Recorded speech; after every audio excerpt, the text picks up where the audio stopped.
ಕರಾವಳಿ ಭಾಗದ ಪ್ರವಾಸೋದ್ಯಮವನ್ನು ಕೇರಳ ಮತ್ತು ಗೋವಾ ಮಾದರಿಯಲ್ಲಿ ಅಭಿವೃದ್ಧಿಪಡಿಸಬೇಕು. ಇದಕ್ಕಾಗಿ ಪ್ರದೇಶಕ್ಕೆ ಪ್ರತ್ಯೇಕ ಪ್ರವಾಸೋದ್ಯಮ ನೀತಿಯನ್ನು ರೂಪಿಸಲಾಗುವುದು ಎಂದು ಡಿಸಿಎಂ ಡಿಕೆ ಶಿವಕುಮಾರ್ ಹೇಳಿದ್ದಾರೆ.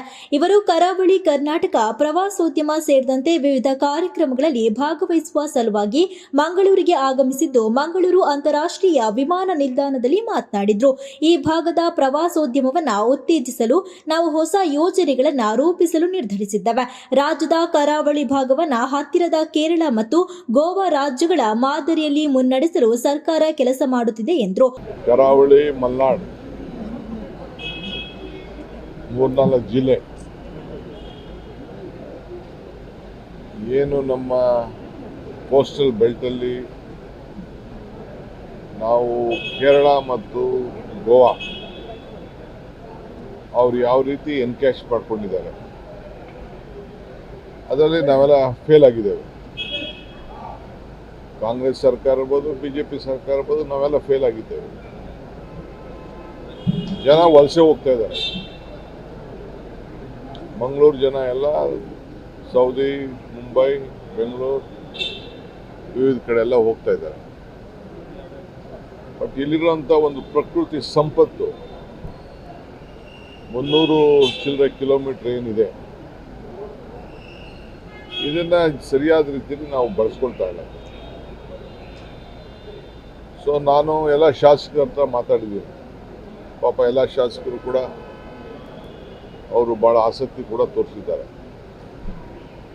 ಸೊ ಮಧ್ಯದಲ್ಲಿ ನಮ್ಮ ಕ್ಯಾಬಿನೆಟಲ್ಲಿ ಒಂದು ಟೂರಿಸಂ ಪಾಲಿಸಿ ಬಂದಿತ್ತು. ನಾನು ಆ ಪಾಲಿಸಿ ನೋಡಿ ನಾನು ನಮ್ಮ ಟೂರಿಸಂ ಮಿನಿಸ್ಟರ್ಗೆ, ಚೀಫ್ ಮಿನಿಸ್ಟರ್ಗೆ ಹೇಳಿದ್ದೆ, ಈ ರೀತಿ ಪಾಲಿಸಿ ಇಂದ ಏನು ನಮ್ಮ ಕರಾವಳಿಗೆ ಆಗುವುದಿಲ್ಲ. ಚುನಾವಣಾ ಸಂದರ್ಭದಲ್ಲೂ ಕೂಡ ನಾವು ನಮ್ಮ ಮ್ಯಾನಿಫೆಸ್ಟೋಲ್ಲಿ ಮತ್ತೊಂದೆಲ್ಲ ಇದ್ರ ಬಗ್ಗೆ ಚರ್ಚೆ ಮಾಡಿದ್ದು.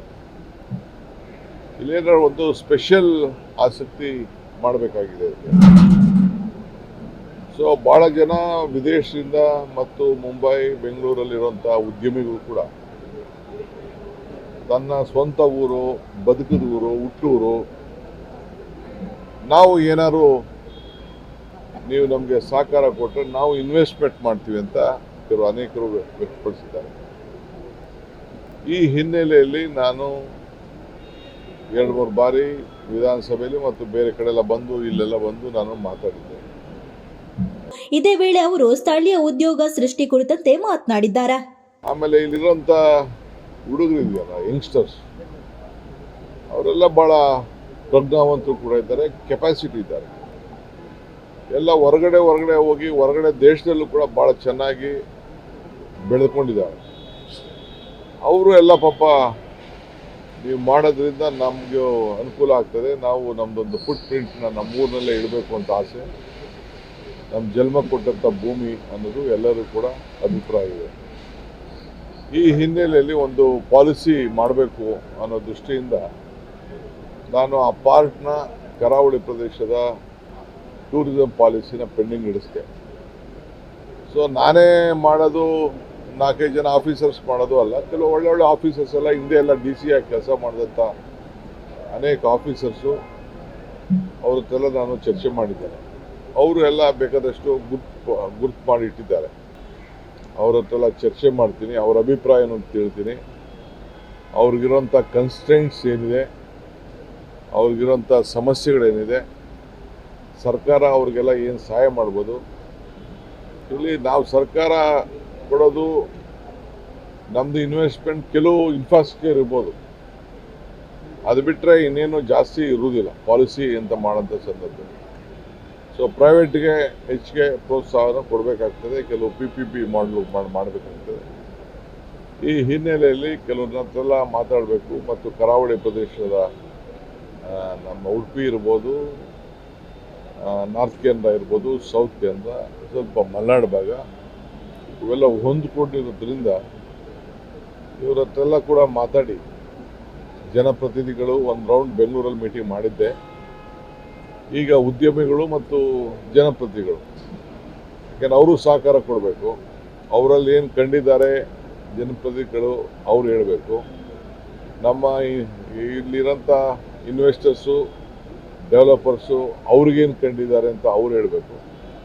ಸೊ ಏನು ಸೂಕ್ತ ಇದೆ ಕಾನೂನಲ್ಲಿ ಇವತ್ತು ನಾನು CRZ ಅವ್ರಿಗೂ ಕರೆದಿದ್ದೀನಿ, ಆಮೇಲೆ ಕೆಲವು ಡಿಫೆನ್ಸ್ ಅವ್ರನ್ನೂ ಕರೆದಿದ್ದೀನಿ, ಕೋಸ್ಟಲ್ ಅವ್ರನ್ನೂ ಕರೆದಿದ್ದೀನಿ, ಎಲ್ಲರೂ ಕರೆದಿದ್ದೀನಿ. ಸೊ ಅವರೆಲ್ಲ ಅಭಿಪ್ರಾಯ ಕೊಡಲಿ, ಪಬ್ಲಿಕ್ ಡೊಮೇನಲ್ಲಿ ಇಡ್ತೀವಿ, ಇದೇನು ನಾವೇನು ದೊಡ್ಡಾಗೇನು ಮಾಡೋದಿಲ್ಲ. ಆಮೇಲೆ ನಾವೆಲ್ಲ ಇದ್ರ ಬೆಲ್ಲ ಏನೇನು ಅಭಿಪ್ರಾಯ ಇದೆ ತೆಗೆದುಕೊಂಡು ಈ ರೀತಿ ಅಭಿಪ್ರಾಯ ಕೊಟ್ಟಿದ್ದಾರೆ ಅನ್ನೋದನ್ನು ನಾನು ಕೂಡ ಸಾರ್ವಜನಿಕರ ಗಮನಕ್ಕೂ ತರ್ತೀನಿ. ಇನ್ನೇನಾದ್ರು ಮಾಡಿಫಿಕೇಶನ್ ಮಾಡೋದಾದ್ರು ಮಾಡ್ತೀವಿ.